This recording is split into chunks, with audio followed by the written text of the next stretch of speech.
pokok dibelah-belah. Pokok dibelah dengan gergaji. Saya mulai dengan bismillah untuk membahas Raja Ali Haji. Dengan ucapan Bismillahirrahmanirrahim, kegiatan budaya Melayu ini akan segera kita tajam.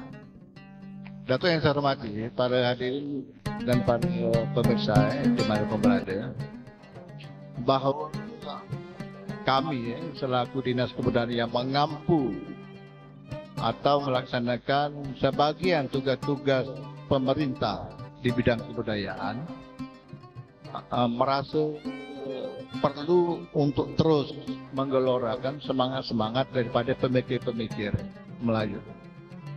Bagi kami atau bagi kita, Raja Ali Haji ini tidak hanya seorang pujangga budayawan, tetapi dia sebagai seorang filosof. Filosof itu tentu dia jauh melampaui zaman, dan tulisannya akan tetap up to date terus. Dan ini sudah dibuktikan.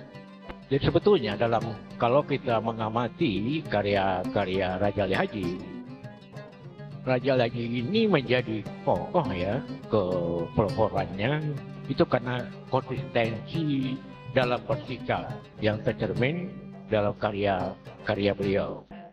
Dalam konteks bicara tentang Raja Ali Haji ini, saya punya 3 catatan penting yang untuk generasi sekarang harus dipahami betul. Pertama, karya Raja Haji itu karya yang melintasi zaman. Artinya karya-karya yang bicara secara universal tentang kemanusiaan, dan hasil karyanya itu sampai sekarang pun masih dibicarakan orang, masih jadi referensi. Nah, tak banyak orang-orang seperti itu yang karya-karyanya menjadi bahan referensi dibicarakan sekarang. Nah, kita tahu Raja Ali Haji hidup kan di dalam masa penjajahan Belanda. Beliau sangat banyak berteman dengan penulis-penulis asing, termasuk penulis Belanda sendiri. Misalnya Padua itu sahabat sejatinya. Akan tetapi dalam hal sikap itu, sikap kepengarangan, beliau terbuka kepada siapapun, walaupun kepada pihak Belanda. Itu sebabnya karya-karya beliau diterbitkan oleh penerbit Belanda yang berada di Batavia pada waktu itu. Nah, akan tetapi dalam hal kolonialisme atau penjajahan, nah beliau menjadi orang pertama mungkin di kawasan ini, terutama di Kesultanan Riau Lingga, itu yang menjadi penentangnya. Nah itu. Nah, hal itu tercermin di dalam karya beliau, malah karya pertama ya dalam bidang kesusastraan, yaitu Syair Abdul Muluk. Kalian mungkin kita tidak merdeka, mungkin ya. Jangan bertanya bahasa pemasak itu bahasa Indonesia, bahasa Indonesia itu diambil dari bahasa Melayu. Itulah makna kita dulu pada jumlah 8. Dari situlah baru ada rasa nabi penanggungan satu budaya sehingga untuk berjuang memerdekakan itu.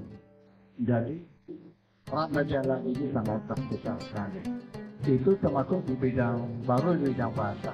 Yang paling menarik sekarang di tengah film itu menjelang negara ini, yang menarik itu adalah salah satu pembicaraan beliau tentang politik. Beliau menerima ada 2 buku Robert, khusus tentang politik, yaitu sama lima dan bukan 5 pilih 3. Kebetulan ini dari peneliti utama waktu saya menulis skripsi puluhan tahun. Tapi sekarang saya banyak teringat yang itu masih ada bahwa Raja Ali Haji itu seang politiknya gitu, yang amat dekat. Mengatakan bahwa zaman dulu kondisi itu sudah hadir. Kondisi, istilah bilang adu-aduan.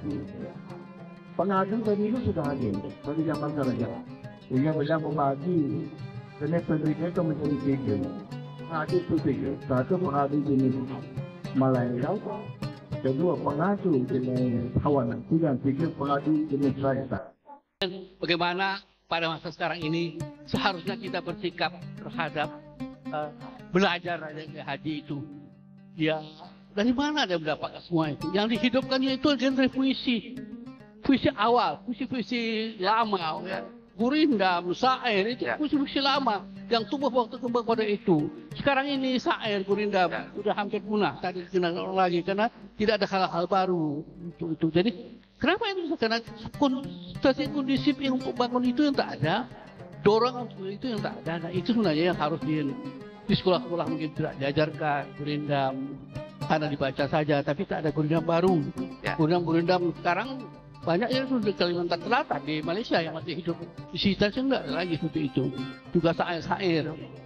Ada karya-karya baru ya, puisi dan lainnya adalah tetap hidup lah. Tetapi sekali lagi yang mendorong semua itu adalah menciptakan kondisi, situasi, lingkungan yang membesarkan kehidupan sastraan itu. Kalau seperti itu membunuh, Ya. apa mesepelekan, tidak menghargai, itu akan lama-lama akan punah.